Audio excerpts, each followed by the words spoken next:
Hello, and you're very welcome to another edition of the JMAC podcast. I'm John Mann, and of course, this podcast is sponsored by orgoretro.com. Check out the website for all your retro gear needs and use my promo code JMAC podcast to get 15% off on our website. And as you can see, Kev's sporting a lovely Antrim jersey in the background.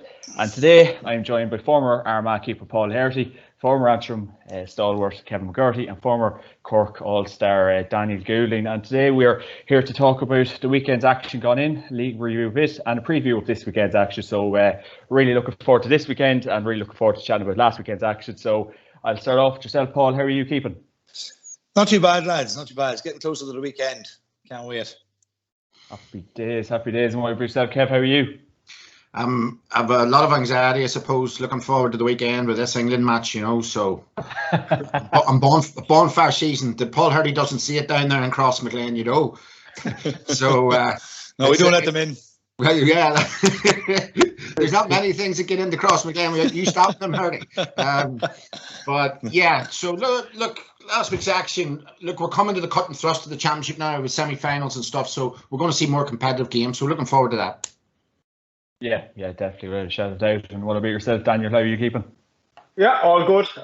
Can't complain. Just in the door from training, so just saw the Cork team name there as well. So a bit happier now that I've seen it, because there was big, a lot of rumours going around about a lot of injuries in the camp. So team looks strong enough. So a bit happier now.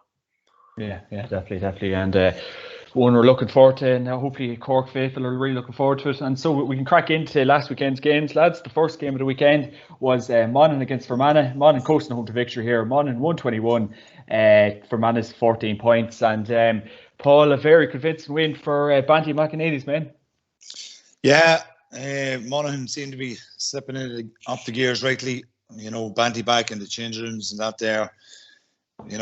Monaghan going well, scoring it well. I think it's 111 in the first half, and then that sort of set them up the second half. So kept the scoreboard taking over in the second half and coasted home. Fermanagh probably set up, very defensively. Poor, Racy probably bringing the Tyrone thing weaving into it too much. It was probably a case of just trying to keep them in the game as long as possible, and then probably try and hit Monaghan for a goal or something, but that didn't happen. Monaghan were flying, well used to playing against that sort of system, and seemed to cut through them fairly easily, break through the lanes. Serious pace coming through the lanes. Jack McCarron, Stephen O'Hanlon was like a live wire. Carl O'Connell, brilliant players going forward. Really showed what they were about. And as we were talking beforehand, that they've serious. A good bit of experience now coming off the bench, and they've good numbers, and it's boding well for Monaghan, and they'll pose a big test for Armagh the next day. But Fermanagh are where they are, conceded first kickouts in the first half. I don't think them days are nearly gone. We are conceding kickouts and giving possession away to a Division One team who's up there at the top, the top end of in the country, and you're giving possession away to them, and they've just a chance to attack after attacking again. So Monaghan, good possession, very fast, doing really well, and picking off the scores, and 121's not a bad day's work. Yeah, definitely. And I suppose Paul as well, Conor McManus going off injured, Darren Hughes as well, so bit of injury concern going into the Armagh game. Yeah, two key players. Monaghan, Conor McManus, best forward in the country. This probably this last decade, and Darren Hughes, a pivotal figure, pivotal cog in the Monaghan wheel, and probably time isn't on their side with a couple of weeks or whatever it is. They'll be probably trying to get them boys. Be a race to probably get them fit. Whatever, we're probably not too sure on the extent of their injuries, but if they're having to be carried off, and that there, it is. If they're missing them two guys against Armagh won't be complaining. But if they're fit and raring to go, it'll make Armagh's job that wee bit harder. But hopefully they are fit, and hopefully they've no excuses, and Armagh can go out and play Monaghan in a full hand. I suppose, Daniel, from the other flip side of the perspective, Fermanagh were ridiculously poor going forward, very one-dimensional. They didn't pose a lot of questions to the Monaghan defence. And I think Paul's made a brilliant statement there about the kick-out. The kick-out strategy now is just so important. And in this game, Fermanagh just gifted the ball to a much better team. In my mind, it's crazy to do that. Is that a similar feeling for yourself? Yeah, absolutely. I think the day and age of trying to stop Division 1 teams from playing by setting up a blanket and conceding possession and just hoping you'll turn them over and break fast, those days are gone if you want to beat the top Division 1 teams. We saw Roscommon tried the same with Galway, and I don't think if you're not going out to win games in the way football is going at the moment, then if you're only looking to contain them, then this is what happens. Look, the lads are two big injury concerns, obviously. But look, I was impressed by the amount of scorers Monaghan had. I think they 12 scorers, which is not the Monaghan we'd usually know.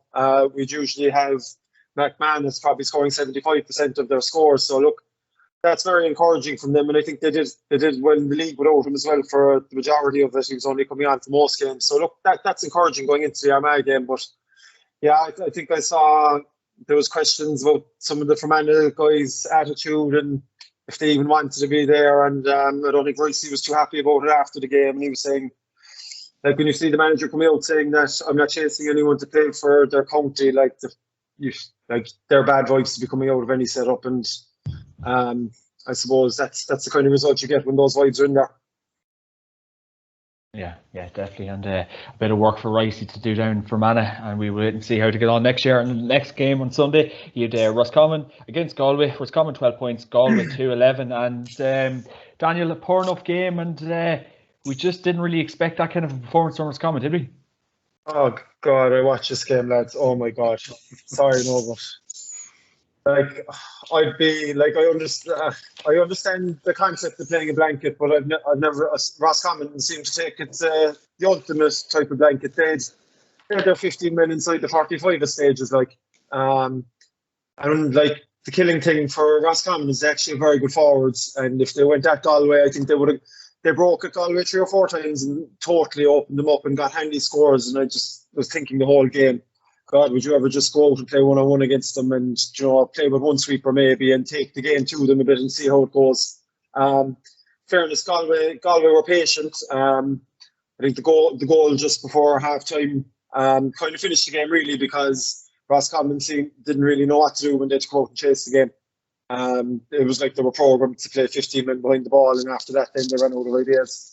But No, I think Shane Walsh is going to be under pressure for the next day as well. It looks like he tweaked his hammer again. He's going to be a big loss if he's out. And look, I was still impressed enough by Galway considering how poor they were in league at different stages. But I think when they come across Mayo, that's going to be the real test of them. I don't think, again, as I said previously with Fermanagh, if you're not going out to try and win the game, if you're only trying to contain the team and catch them on the break, that doesn't work anymore. Suppose, Paul, two questions for you in terms of the Galway perspective. Is there anything coming out of that game that really impressed you with Galway? Maybe their drive, their attitude that was maybe lacking down in Tralee, and then obviously from Roscommon, that's 2 real back-to-back poor defeats now. The game up in Armagh City, but they were really, listen to that game. They were, they had no drive, no direction. Where does Roscommon go from here? I mean, is this the end of Anthony Cunningham, do you think? I think Andy Cunningham has a lot probably to ponder and to think about over the next, it's a few months to think about it. Maybe someone might, as you say, might make a decision for him. As I say, they got the tactics totally wrong. I think they lost this game. They lost against Armagh. Although they were competitive for the first 25 minutes against Armagh, and they probably were playing well, but then they just seemed to run out of ideas in Armagh, so they steamrolled them after that.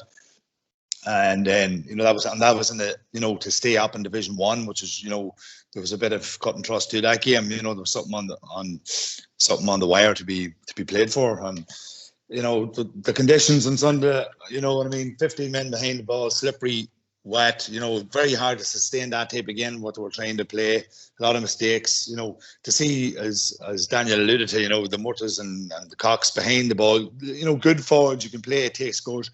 They're not men that are going to go and make tackles for 60 minutes and dispossess man. I think for the goal, it was actually Cox was chasing.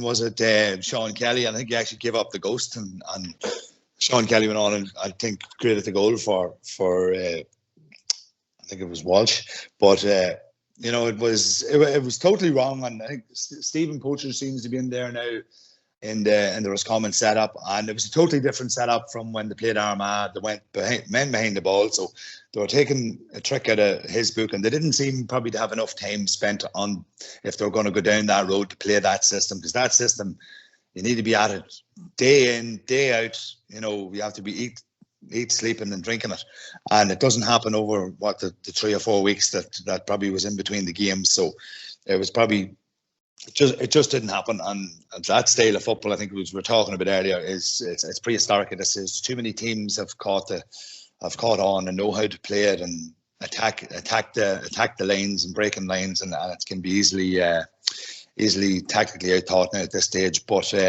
Galway, they did what they had to do. They played the game. Pádraig Joyce has them motored and rightly down there. He has some great footballers. Walsh, flying, although the injury will be a big setback to him. Matthew Tierney coming in seems a real good player. Sean Kelly was there, set up the 2 goals. So it's interesting. Galway are thereabouts. They're not really at the top table yet, but it'll be interesting to see now. They have Mayo the next day, so they will have Mayo after they probably dispose of Leitrim the weekend. So that'll be a good acid test for Galway and seeing exactly where they are, and it should be a good game. Defensively, I'd still worry for them. I think that's it was actually the Roscommon half-back line and one of the cornerbacks got 2 points. I think just these probing runs where fellas lose men. That's where they seem to be under pressure from seeing them in the league and the last game, and that's still going to be their Achilles heel, I think, when they come up against the top 3 or 4 teams in the country. Yeah, definitely without a shadow of doubt. And moving into the Leinster Championship, in the first game of the weekend, you had Laois against Westmeath, and Laois 110, Westmeath 320, and Paul, Westmeath made light work of Laois here. Yeah, Laois, I think Michael Cork has since stepped down from I think he had a bit of a barney after the game. I listened to an interview with someone who was quoting something off Twitter to him, and he let loose on him. Understandably so, I suppose, after the game when you're disappointed and down and things didn't go your way. But I think things in Laois aren't probably going the best. They're probably an aging team down there. A lot of the boys is at the tail end of their career. They're not as fit as they probably once were, not probably as fast, and haven't really changed their style to maybe accommodate this. And going by things is they haven't really much of a young, crop coming through. So, I think he's probably felt that he's taken them as far as he can. It's probably a rebuilding job done to be down in Laois, but they were sort of taking the cleaners the weekend, and that's probably where he just doesn't see much in his future travelling up from Kerry. Probably, it's a fair spin every day to be coming up the road to be, probably disheartened at the end of the day too. But Westmeath did what they had to do. They put them away. It's just shoulders the wheel for them now, and how far can they go in Leinster? It's Dublin's championship every year, so it's the race for second place in Leinster, unfortunately, and probably the poorest championship of the whole lot. Yeah, dark times for Laois, Daniel. There's no doubts about that, and Paul's articulated it very well there. But in terms of looking at the flip side of the coin, Westmeath putting 320 on the board, John Hassan again stepping up to the mark. They'll be going forward now, even though they did get relegated from Division 2 alongside Laois. They'll be going forward into this Kildare game with an eyes on a Leinster final. Yeah, absolutely. Look, to be honest, I would have expected this result, and I was actually shocked that they were under a bit of pressure at half time, having Cork have played both of them this year, and Laois are probably a Division 3 team going in the direction of Division 4, unfortunately. And the flip side then was Westmeath put in a huge effort against Cork and, missed 3 or 4 goal chances that could have seen them win that game. And up front, I was very impressed with them. They know what they're about. They've got forwards that are confident, that can shoot from anywhere. Hessland, Jorrigan, these lads, they're good players. Rowan Nuttall, they gave Cork an awful lot of trouble down in Park Equive in the last game, the relegation semi-final, and look, they continue that good form into here, and Kildare definitely wouldn't want to be sleeping on them. They have a good manager. They seem to know what they're about, and I know they got relegated, but they didn't. I think it was it the Down game that probably got them in trouble. They got caught by Down, and other than that, they'd have had a good league. They played well against Mayo as well. So, they're kind of coming in under the radar. But yeah, very impressed with their forwards, especially, and I think they're well drilled. And that will give them a good chance against Kildare. Yeah, definitely very impressive result for Westmeath. And yes, as Paul was saying, Mike Quirk has recently stepped down as Leeds manager, so he's seen enough by the looks of it. And in the next game, you've Meath 4-22, Longford 12 points. And Daniel, that's some win for Meath. Yeah, I was watching. That's the Sunday game infuriates me. Sometimes you get to see snippets and you can't tell much from it. But they look very powerful on the ball. Meath did, and I suppose Meath's problem again will be the Dubs. They're nearly at a stage now where they're definitely the second best. Maybe Kildare, you could say, are near them, but I think if it comes to championship, they'll be over Kildare as well. But they're prepping for Dublin, and again, no, they were full of beans against Longford and look very good attacking going forward. It'll be interesting to see if they meet the Dubs. Will they go back into their shell and load up the back, or will they go at them head on? It is an interesting one. They had an array of scores again, which is very impressive. And look, I think we all expected them to beat Longford, but again, the bigger test is ahead for them.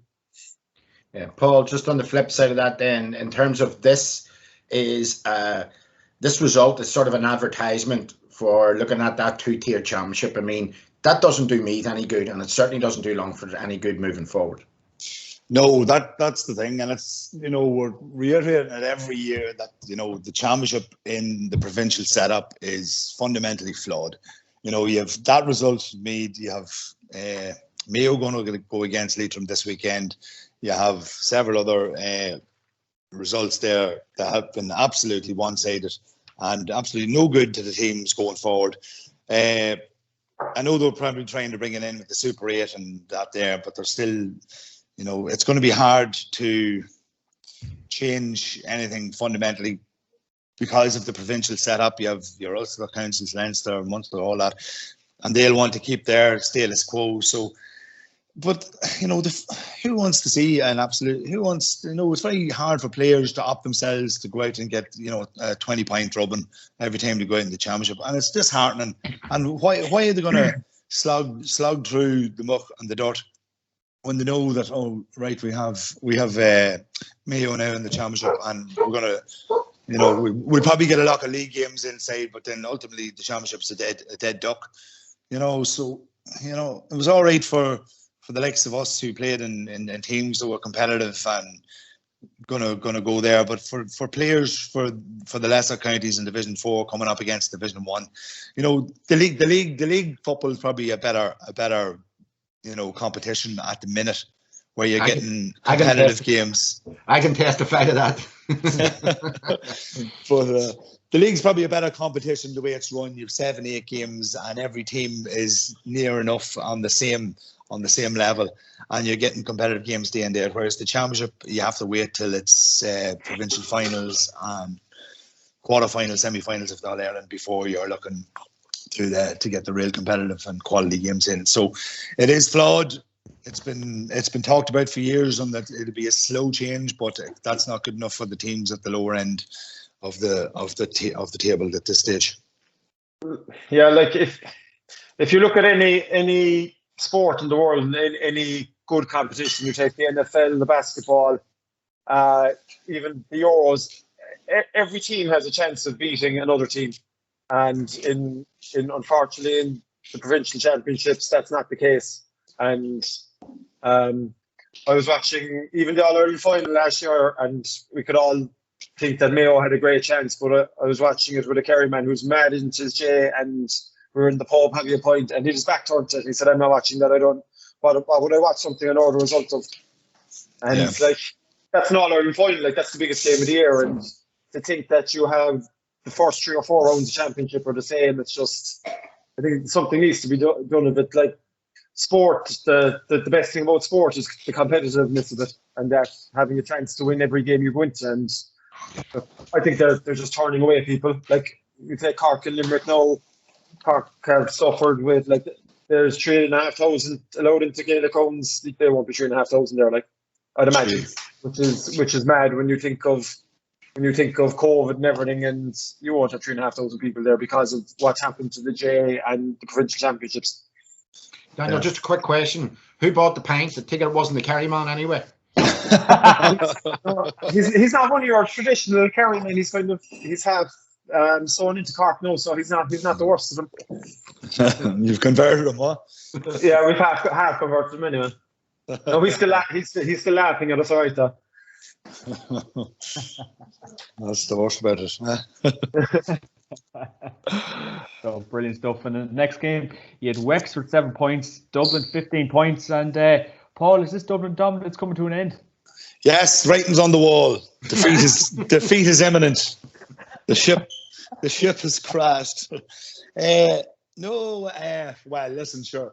The best thing about that is getting Dublin out of Croke Park for a start.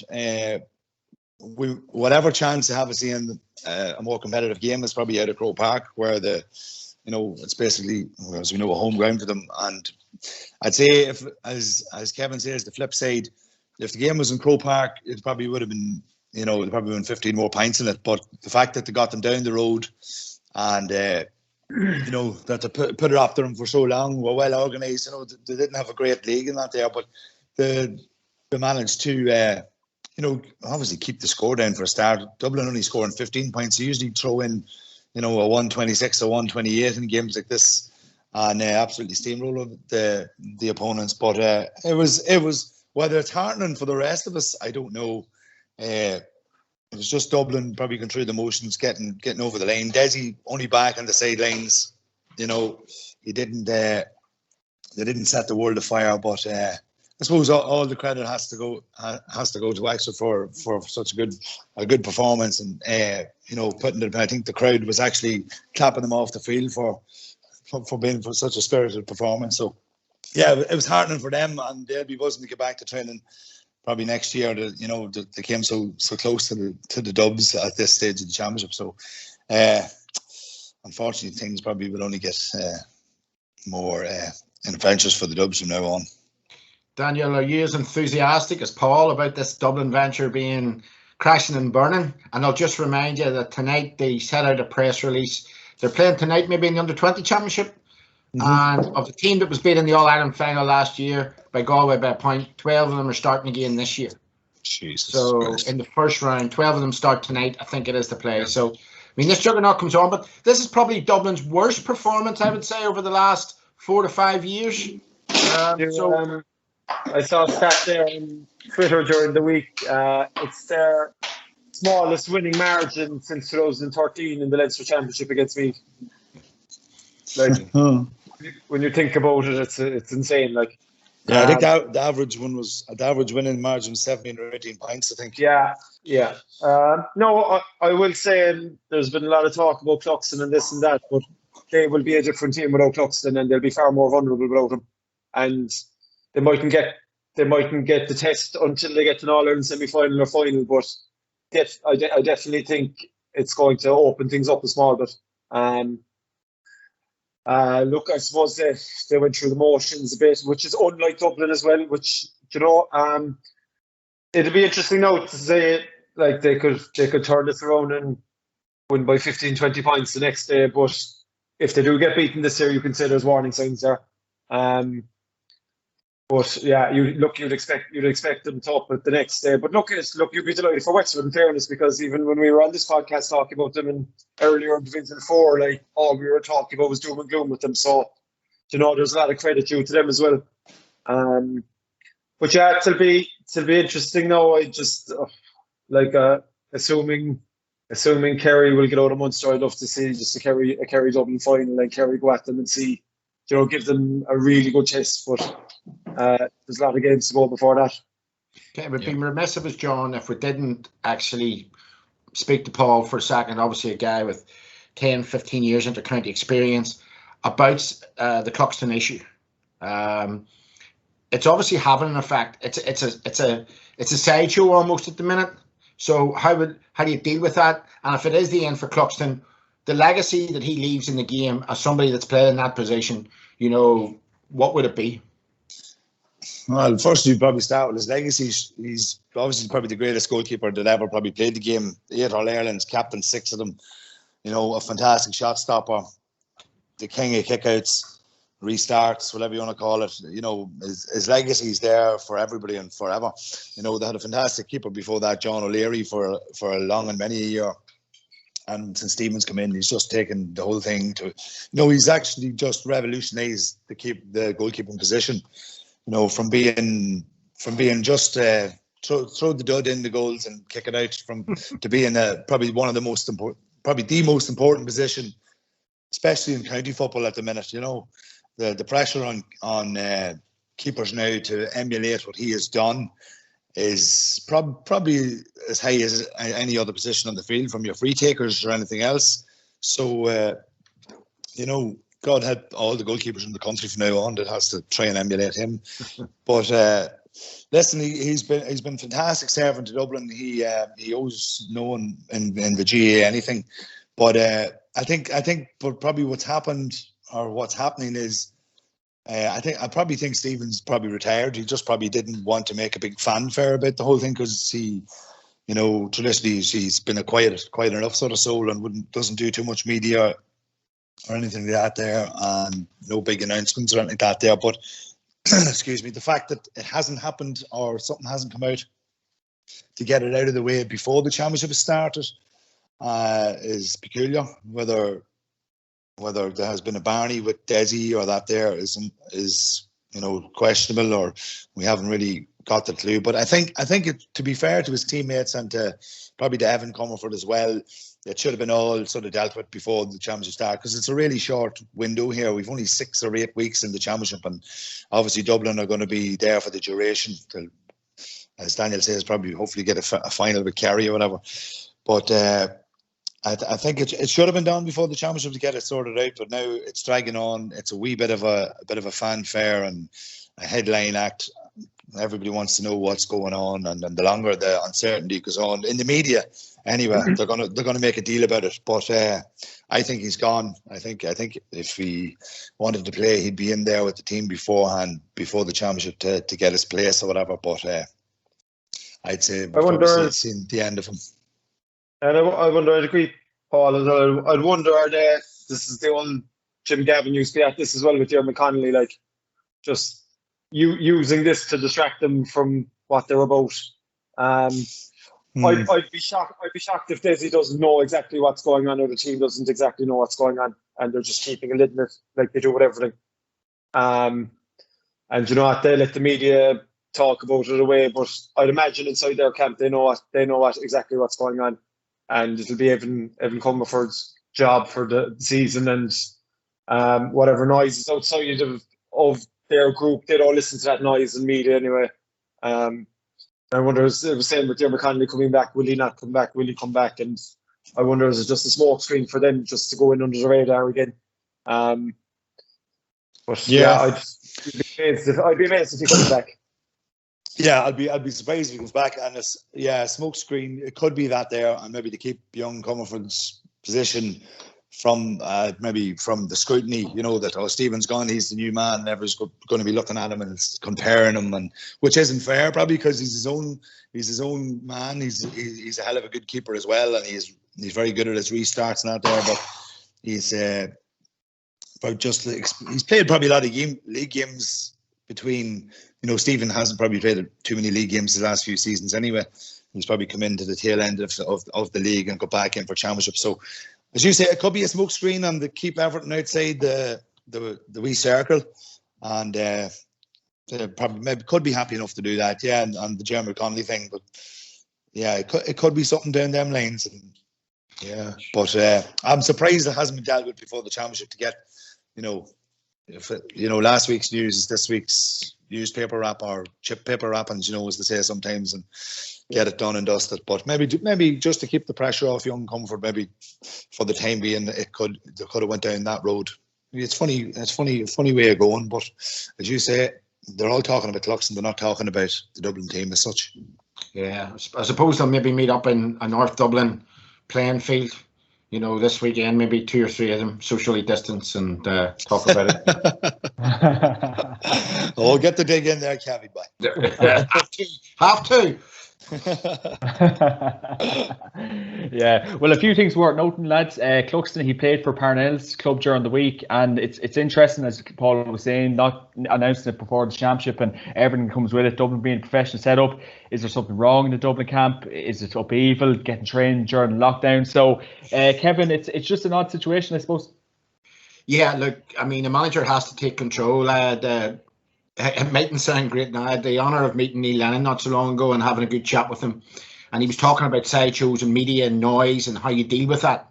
And I suppose this is a sideshow. I think maybe if Desi takes the lead now, as the boy said, it's maybe psychology and smokescreen. But for me, the Dublin papers are rattling on about this.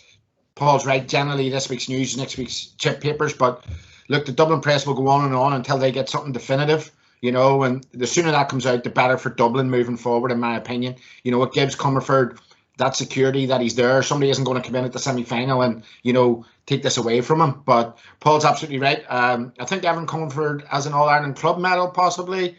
Played in an All-Ireland club, maybe. But he's an excellent goalkeeper in his own right. And, if Dublin focus on him going forward, look, it's going to be really difficult to replace Cluxton. But Comerford, he has all the credentials to be an excellent keeper.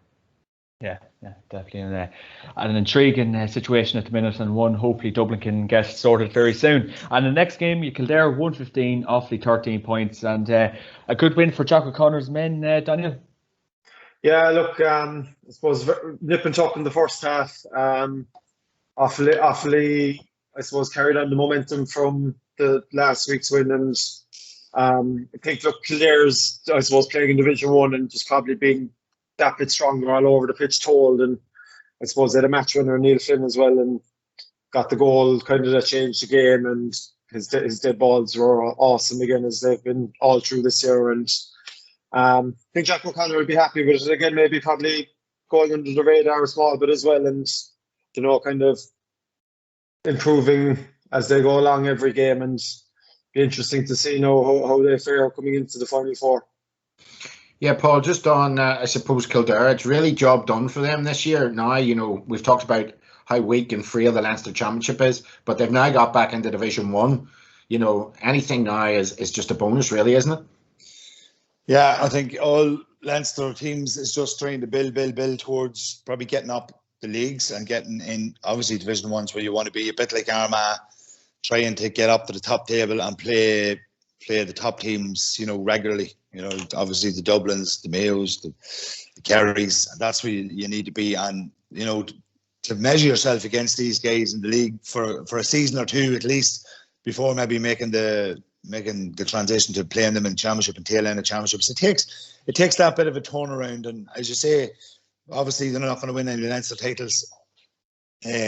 Dublin's thereabouts. And, Kildare just wants to get up there, play these teams. And, Jack O'Connor, a shrewd enough boy that he is, the shrewd old cute hero from Kerry, as they say, he'll be happy enough to be trundling along in the wake of Dublin, and hopefully, as he says, he got them up to Division 1 now, playing against these guys and building a team for the future. And as you say, they've shown good potential. They got away with disposing of Offaly, and it's playing for second place, obviously, in Leinster. But if you can do that and get the team up playing these top teams now in the next couple of seasons, and hopefully bring the thing on, that's what it needs to be pushing where they're not pushing Leinster, but it's pushing to get in through a back door, then to get into a Super 8, hopefully when it comes back, to push again for playing them teams in that place to get into semi-finals and finals. So there's a couple of teams in that sort of trajectory. Ourselves, Armagh, you have your Kildares, Roscommon slipped down the pecking order there, surprisingly enough. And, you've Galway coming up there as well, Tyrone. So you have a few teams sort of hot on the heels of the top 2 or 3. And that seems to be the way all we're going. Is the leagues have been the really competitive places to get the good games out, and then they have to try and hopefully on a one shot tip over these teams in the championship. So that's where it's at, lads. Yeah, 100%. So one side note as well, I think fairness, John Mahon's done a super job of Offaly too. Fairness, up to Division 2. Running Kildare fairly close. I think that's a big improvement in a couple of years, in fairness. Don't forget about Shane Lowry. Shane Lowry too, yeah.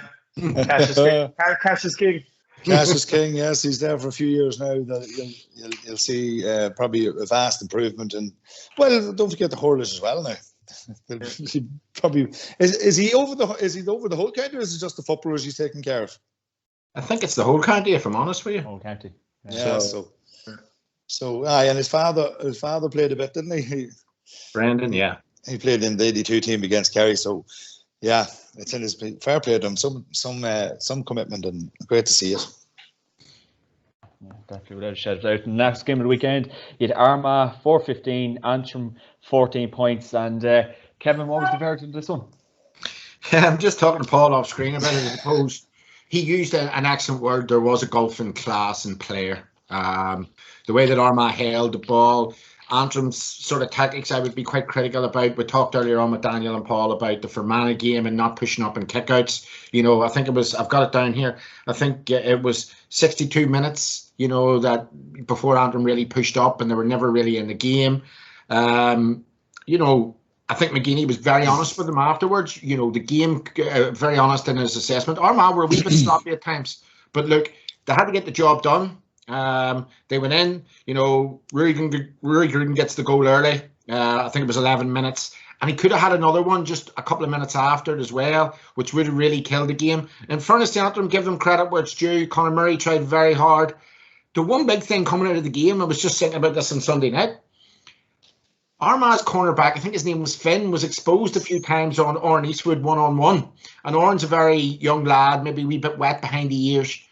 And, we didn't see Paddy Cunningham at all. That would have been a perfect situation for Paddy Cunningham to go in and pick off a score here and there. I don't know what the story is. I haven't found out, John, yet why he didn't even get a run out. But, look, Antrim, again, a bit like Kildare, job's done. They're out of Division 4. They're in an upward trajectory. There seems to be a good mood in around the camp. Yes, they're going to have to beat a couple of new players. But as Paul's alluded to or articulated very well is, next year's going to be a totally different year. You get 6 or 7 games in the league. You then get that chance to go into the back door. And, off screen, Paul was saying maybe the back door this year would have been really good for Antrim to get a game or two. So, look, it's job done for Armagh. I'm sure Paul will have a lot to add onto that with Armagh's point of view. And for me, the one big thing about Armagh going forward, Paul, this is now the glass ceiling that they have to break this next game. I think this was Armagh's second win in the Ulster Championship in 6 years.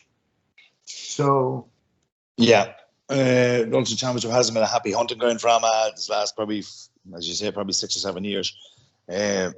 We've probably with serious runs in the back door, but we're probably a team in transition there for a good few seasons, and finally, this last couple of years, we're getting to a place where we're capable of mixing it. And I think, as we say, we got into Division 1 from last year, got up from Division 2, held our own and stayed in the division with that playoff with Roscommon.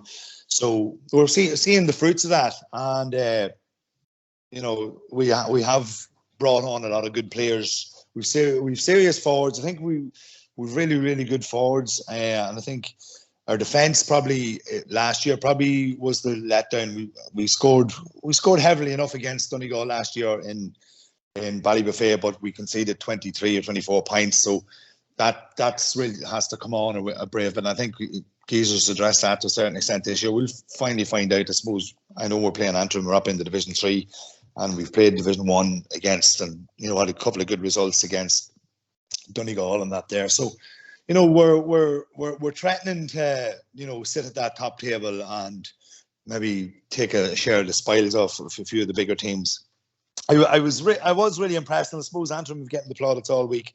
of how they set up and how they played and how they treated the game. You know, I think the first 7 minutes they probably held on to the ball for 95% of the time, and Armagh seemed to sit back and let them have it. You know, outside that arc of the 45, they didn't really let them in. They sort of fished and they probed, and then when they come in, they sort of went back out. And then, you know, I suppose, as you say, Armagh sort of pushed up after that time and got the goal after 12, 13 minutes. And then, you know, it seemed to sort of bring them out of their shell a wee bit, and played a bit of ball. And, you know, I think the ball in from Soupy Campbell to Rory was class, a real bit of skill. Rory seemed to be behind his man at one stage, and then before he kicked the ball, and then Soupy kicked the ball in, and he just managed to wheel around him, get in front, and finished it off beautifully. And then, sure, for the second chance that you mentioned there, I thought he was a dead set. You would have put the conservatory on him, as they say. They say don't put the house on, put the conservatory on it. On bagging that goal, because he's usually deadly accurate for that left foot of his. And then, you know, I think Jamar Hall's, I think, ball in for Talbot for one of the goals as well was probably as good a ball in. It was, you know, Armagh seemed to be playing a game with the forwards where they make that run out, I think, out to the sideline, and then they sort of lose their forward, and then it's the run back in from the sideline where a lot of teams are getting a bit of change out of a ball over the top, and it seems to be, you know, a way of cutting in from the sideline and getting space, and it's creating a bit of space for the forward there, and we're getting chances off that. Yeah, impressed with that. You know, obviously, Endon and Stevie brought a lot for Antrim this year, and it's great to see another team, you know, on the upward curve in Ulster, and hopefully, obviously, Ulster is very competitive on most years. So impressed enough with the team, and you know, Armagh going well, but a lot more to do. Daniel, did you get a view of this game? Just the highlights again on the Sunday game, but yeah, look, Armagh, as they've done all season, look really good going forward. Looking forward to the Monaghan game, being honest with you. Know that could be, you'd hope, a shootout, both teams flying going forward. Hopefully they both go at it. And again, we talked about it earlier, just from the Antrim point of view. Wouldn't it be great if Antrim were in fighting for a be all Ireland now at the moment, or a second competition where, you know, all the good work they've done all year and they still don't get, I know they were very competitive for a lot of this, but they still don't get beaten by 3 or 4 goals, like, and you know, that's what it's crying out for. And like, it takes a really strong management and group of players to keep coming back, even if you've made a good bit of progression, and the next thing you get a beating like that. And if that happens for 2 or 3 years in a row, it's very tough. Like, but look, onwards and upwards for Armagh. That'll be a cracker now against Monaghan. Yeah, it definitely will be, and a great result for Armagh. But of course, Antrim to take great credit for the year, and it was a great year for them. So fair play to the lads. And this weekend's action, lads, the Munster Championship, the first game of the weekend, Limerick against Cork, and no better man to ask Daniel, how are Cork fixed for this one? You know what? They've had a huge amount of injuries. There's only 4 or 5 lads coming back into the fray this week, which, look, is never good. So, look, we've talked about Cork on this podcast before. It's Jekyll and Hyde. If Cork really need to be flued in for this game, because if they're not, they're going to be in big trouble. And you know, Cork in the past couple of years have seemed to rise for teams that they're underdogs against and struggle with teams that they're supposed to beat. And look at the betting. I think there is a 6-1 Limerick are. Like, this isn't the 6-1 game for Limerick. Like, Limerick will fancy themselves here against Cork, and I've no doubt if Cork apply themselves fully and put in a performance like they did in the last couple of games of the league, they can win this. But if they go back to the Tipperary game last year, that kind of energy sapped kind of performance, then they could be under pressure, because Limerick are a team on the up, and like Billy Lee has them going well. They had a good league, and kind of, you look at some of the lads that have Corbett, Neville, they seem to have everyone available to them in the county that they need to have available, unlike other years maybe. And yeah, it's going to be a big challenge for Cork, and one they really have to be clued in for. Yeah, I suppose, Paul, coming into this game, the narrative, or coming into this championship in Munster, the narrative was always about what happened Kerry last year. But, sub-narrative of that might be, the way that Cork overturned Kerry, and then, themselves were turned over by Tipperary quite unexpectedly. So, Cork have a bit to play here for too this year. And the other issue is that, Daniel articulated this very well. Limerick were very competitive in Division 3 this year, and Cork were in relegation trouble in Division 2. So, it's just not that wide gulf that we've possibly seen in the past between these two teams. No, certainly not. As Daniel says, Limerick seem to be on the up. They've won 2 of the 3 league games. I think they only had 3 league games altogether because of what way it worked out.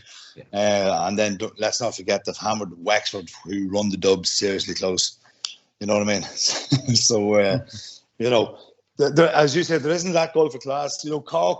Cork, fantastic team over the years. Always got serious players, serious athletes. Always good finishing power.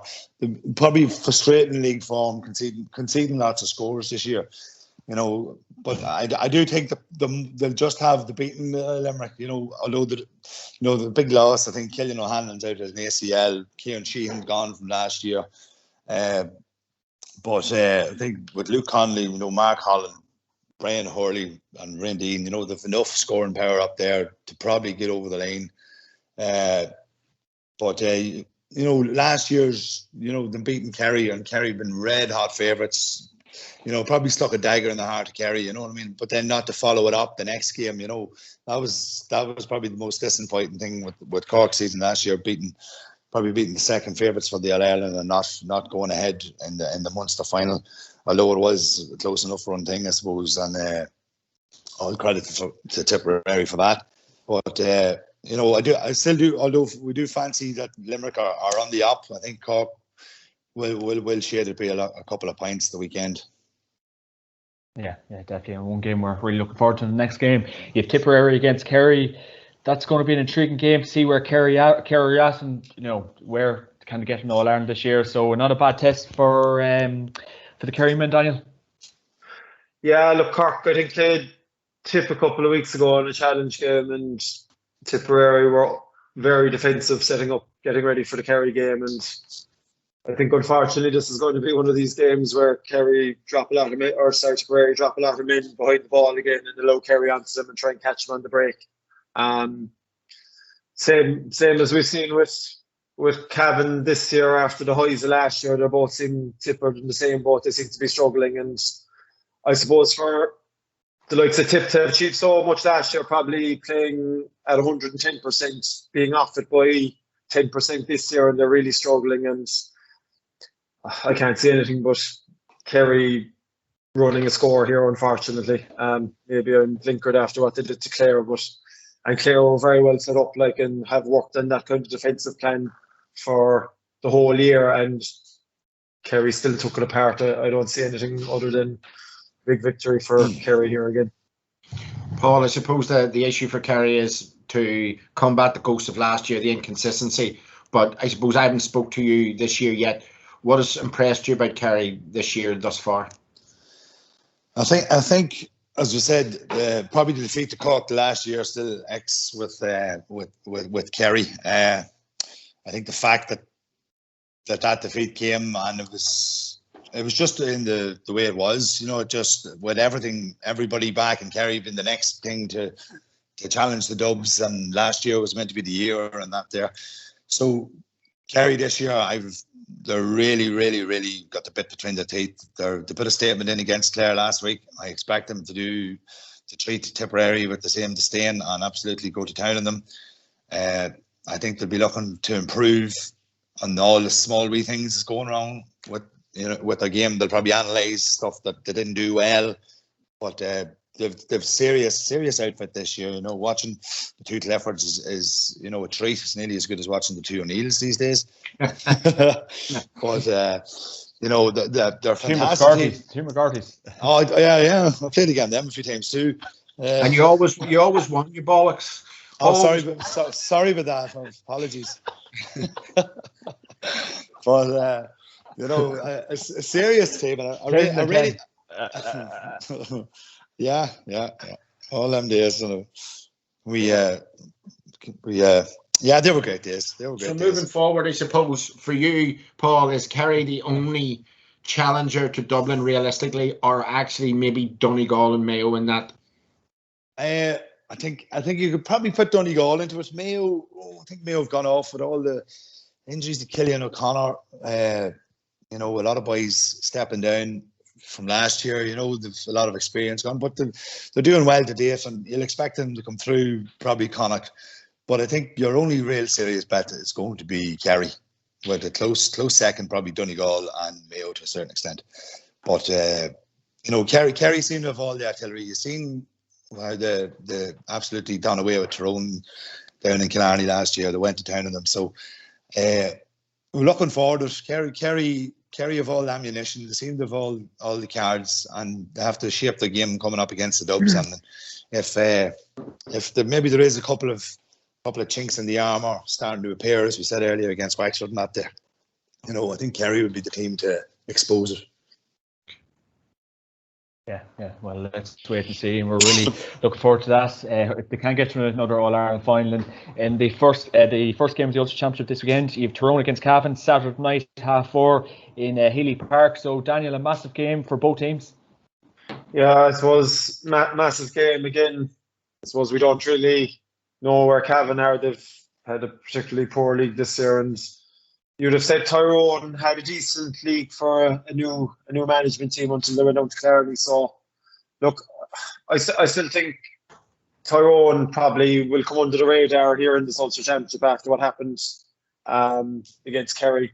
Look, they can be defensively suspect at times, but there's no doubting up front they have serious firepower, and you know, I think they'll be quite comfortable now, having had a bit of extra time straight into quarterfinal to work on what happened down in Killarney, and I suppose fine tune how they want to play. It's kind of a new setup with new management, and you know, I think they're going to be dark. They probably are dark horses for Ulster as well. I think that they're going under the radar. I think there could be a big performance, and that's purely based on the players they have. They have an awful lot of good players, and I think they'll be quite comfortable. They'll have the bit between their teeth going to this game after what happened down in Killarney. And again, like Tipperary, Cavan are just that small bit off, and I suppose there seems to be a gulf in class here at the moment. Yeah. Paul, just on what Daniel's saying, firstly, how much will that hockey down in Killarney hurt Tyrone? How much will that be playing on their mind, either motivating them, you know, obviously to come out with a big performance against Cavan, or else, you know, making that bit of pressure on them? And secondly, interesting to get your views on Tyrone's system right now. I think there's a lot of people in Tyrone talking about that. Obviously, new management in, but really they don't seem to have got all the cogs up front at the minute really sorted. No, I think they're trying, Fergal and Brian probably just trying to put their own imprint on the team. Probably the way Mickey had them playing for the last few seasons wasn't working, you know, especially when it came to the latter stages of the championship. It was all right, you know, kicking on in Ulster and against other teams probably in the back door and things like that there. But, you know, they're trying to put their own print on it. So you've noticed them probably kicking the ball a lot more, you know, holding more men up the field in the forward lane and kicking ball into them. And then probably when they did that against Kerry, then, you know, Kerry sort of put them to the sword, and then, you know, you have to start putting, you know, second thoughts in the lads' head. Is this system play going to work, you know, and especially when they ship so many goals. So then the sort of lads would sort of revert to type, you know. But I think it's going to take a wee while for their style of play to come into the Tyrone team, maybe a season or two, possibly 3, until they get, as you say, get their ducks in a row and get it going as fluently as possible. But you can see what they're trying to do. It's going to take time. They'll have a chance to try that way against Cavan on Sunday.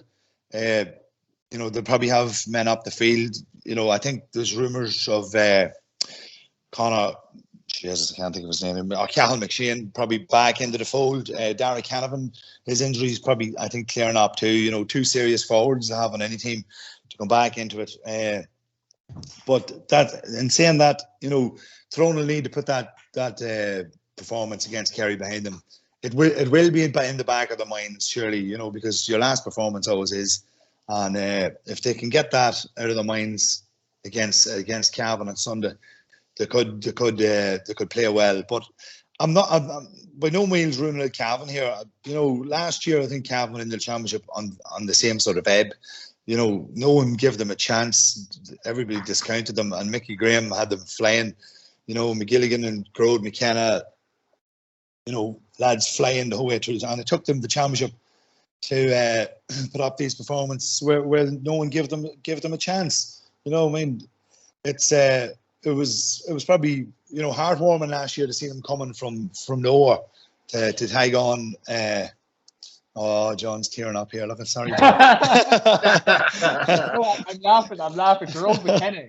He must be a new player, is he? Grode McKernan, sorry. Yeah, just that's my rating for you. I'm reading my own writing.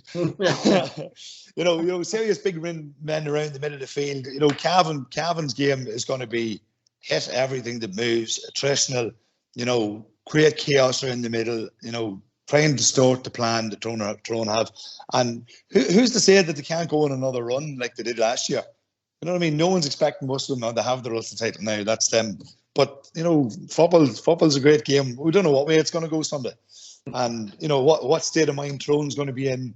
And let's be certain, Mickey Graham has been targeting the championship. He's not targeting leagues. You know, they're going out to defend the Ulster title. So I'm expecting a big kick out of Cavan. And this could possibly be probably the best game we've had so far. Lads, I mustn't have a clue about Ulster football. You're very far away, Dan. You know, you're way down there. You know, sunny side. Yeah. And then obviously, lads, moving on then to the other game in Ulster. Obviously, Derry and Donegal.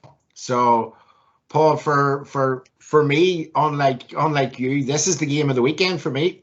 This is an acid test, and this could possibly be the shock of the weekend. Yeah.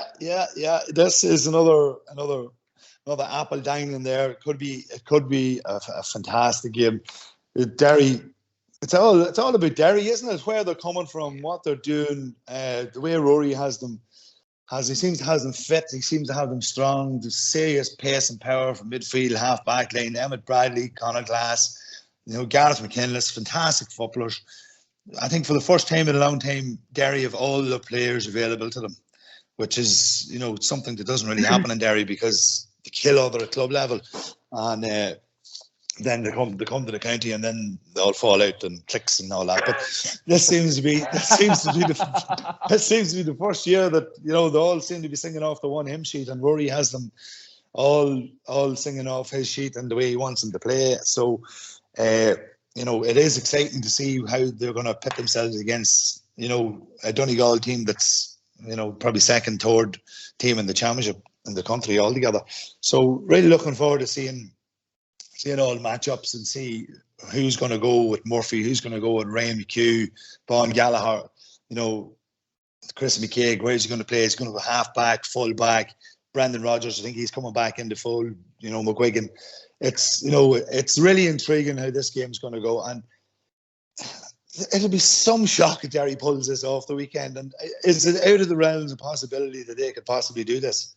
You know what I mean? Because, you know, you see these players, you know, the pace and the power they have. It's sort of like a Donegal team on a vice versa on a flip. So we'll see how far they've come along. Rory will have them playing and see what way to start out, seeking to sustain it against like a seasoned performer of Donegal. You know what we're expecting against Donegal. You're going to see pace and power. You're going to see the Thompsons, Langans, Murphys, McHughes, so, you know, the household names that we have throughout the country the last couple of years. And as you say, this could be the clinker of the weekend as well. So a couple of really good games in Ulster this weekend, and we're definitely looking forward to it.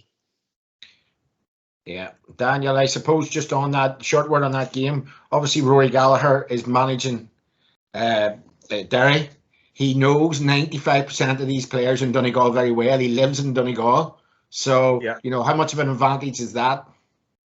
Yeah, look, I can even I came across him another time going up to fucking Belly. Sorry, excuse my French playing up to Ballyshannon, like he was only the number 2 with Donegal then, and he like a psycho going through the tunnel out onto the pitch, and like there's no doubt he's going to have Derry prime for this.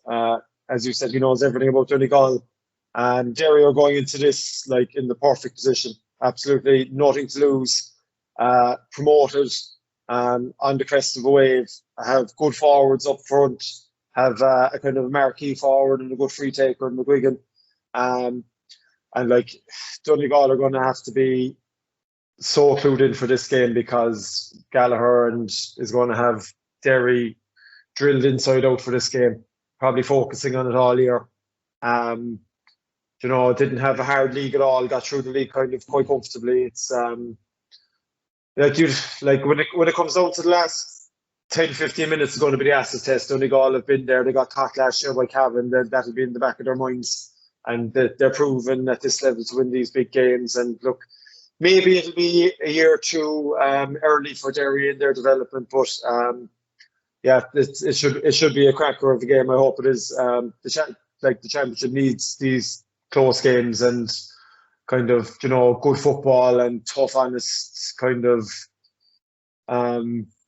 attacking type of teams that aren't afraid to go for it. And look, Donegal were creaky at the back all league. Be interesting to see will they have that addressed, and can Derry exploit it. And news just in, Paddy Tally has left his role as down manager. So what would be your instant reaction to that, Kevin? Yeah, well, I said this a couple of weeks ago. Paddy, I say he's a great guy, a brilliant coach, very good educator. He's been fundamental in bringing a lot of kids through the ranks from different counties, winning the Sigerson there. He's been absolutely brilliant in the development of some young footballers in Ulster. But Down, just for me, look, Paddy Tally did not suit Down. And I think the rating was on the wall early in the year that he was going to go. Be really interesting to see now who they bring in. As I say, I'll stick with my tip of Mickey Moore and Conor Gilligan and Conor Lavery. Yeah. Wonder what the odds are on that, Kevin. And in the Connacht Championship, you have Mayo against Leitrim. I'd say fairly strong if you can name the whole backroom team going in. Well, inside lane there, have you? Yeah, I don't know about that. You see, they would probably go for an Armagh guy, but Big Purdy will tell you that they just don't like them in there anymore. So, bit of history. Yeah, a bit of history there. When Cork managers are going in with the last couple of years, it's anyone's guess who gets it. Like that's fairly impressive to be able to rattle off 3 lads. Yeah, he knows something we don't. Yeah, well, you have them over Kilcoo, so they have to have. The Kilcoo boys didn't bother going, did they, this year? No. So if he has the Kilcoo boys behind him, then he could have, you know what I mean? He'll have a bit of sway, as they say. I suppose Pritchard's gone up in the rankings after Roscommon's defeat last week. Oh, I don't know. That man will just reassess the whole thing. So Kieran Donny went up to Armagh for the scenery, I think, anyway. So it's all going well for him. And in the Connacht Championship, you've Mayo against Leitrim, and how many points will Leitrim win by this one, Daniel? Yeah, I suppose there shouldn't be much analysis here. No disrespect to Leitrim. You'd assume Mayo will coast through this game, and I suppose to get through without any injuries, to get ready for a Connacht final will be the big thing for them. They can't afford, after losing O'Connor, they can't really afford to lose anyone else, especially up front anyway. And Paul, from your point of view, you've seen Mayo a couple of times this year, maybe in snippets. Do you see anything new from them? Obviously, with a couple of retirees they had at the end of last year. Yeah, well, they seem to have a very competitive panel. They seem to be bringing on a lot of young fellas who are capable of competing and fighting for their place. Obviously, Killian O'Connor's injury is a huge step. A huge setback for them. One of the finest players you come across in the country this many a year.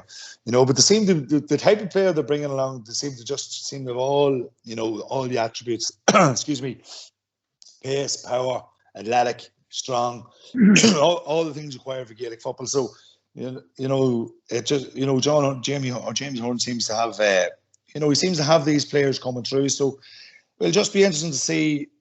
As you say, they need to come through injury free, and pure Leitrim. It's another perfect example of why the championship is really, really outdated. And, it's not going to be a competitive game. It's going to be a much Mayo win by. And, it's unfortunate for Leitrim. They're relegated out of Division 3. Didn't win a game in Division 4. Excuse me. And it's just unfortunate for them. They're coming up one of the top teams in the country in the championship. And, that's their season over. But it's all for Mayo to go and get ready for probably Galway in the Connacht final. So that's the big match we'll be looking forward to in Connacht. But things going well for Mayo and for Galway also. So the big two in the West are probably just the only competitive game we're going to see. Yeah, looking like it, lads, looking like it. And to wrap up, Kevin, who would be your player to watch this weekend and the bet of the weekend? Player to watch this weekend is probably Jorginho in the centre of the park. I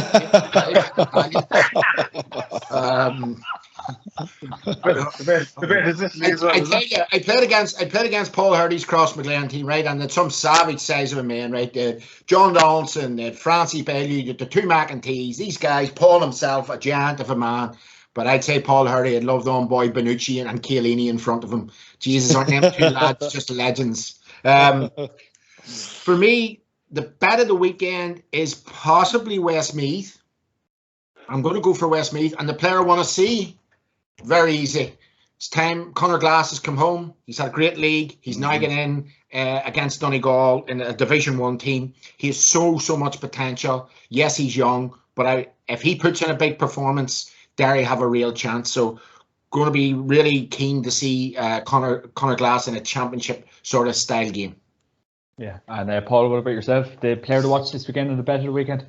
The player I want to watch this weekend, if he starts, is Donaghy for Tyrone.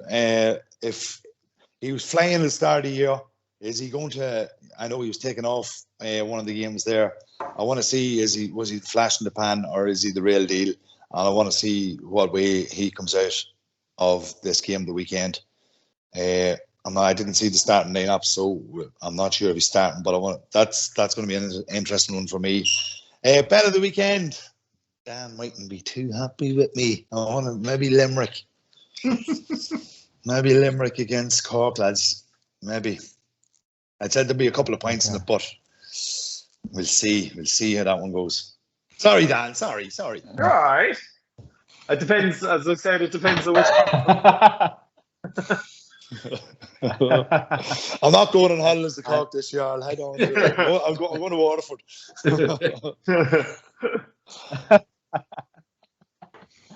And to leave it with the last word on Daniel Goulding, the player to watch this weekend and the bet of the weekend. Do you know what? I'll be watching the Cork game anyway first on J-Go, so I'll see probably 10 or 15 minutes of it between the fuzziness. You know what? There's a lad there from Kilnamartyr. He's making his debut. Dan O'Donnell's his name. He wouldn't have been in the Cork setup with the last couple of years. I think there was a bit of hassle over Club v County back at under 21 level, but he's a very good club footballer, young fellow, and he's only 23 or 4, can kick off left, right, very good movement, got 3 or 4 points against Westmeath.